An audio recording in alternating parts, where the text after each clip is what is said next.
We had no warning. The fire started Sunday night, and it looked just like a fire. And then by Monday morning, it was a disaster.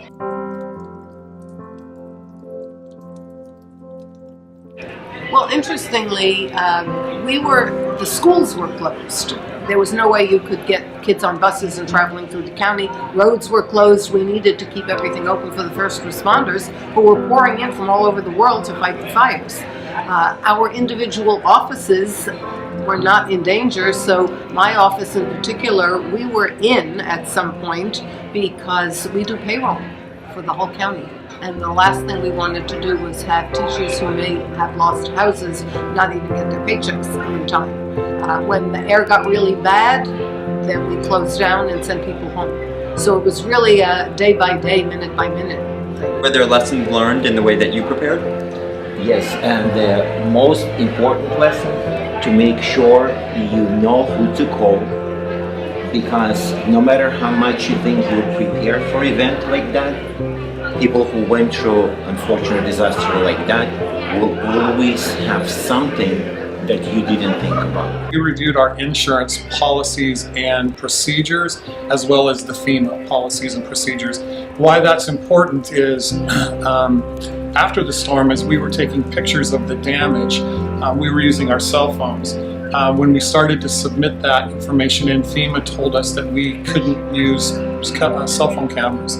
We had to get digital cameras with time and date stamped.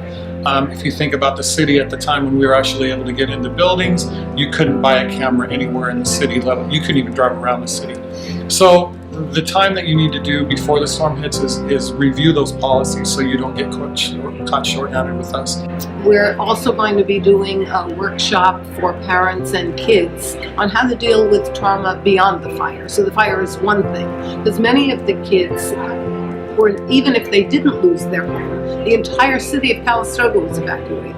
There were mandatory evacuations throughout the county, and suddenly to be awakened from deep sleep at 2 o'clock in the morning by a fireman banging on the door and telling you, "Get out now," and ending up at a shelter where you're in a large gymnasium at either the college or one of our high schools on cots.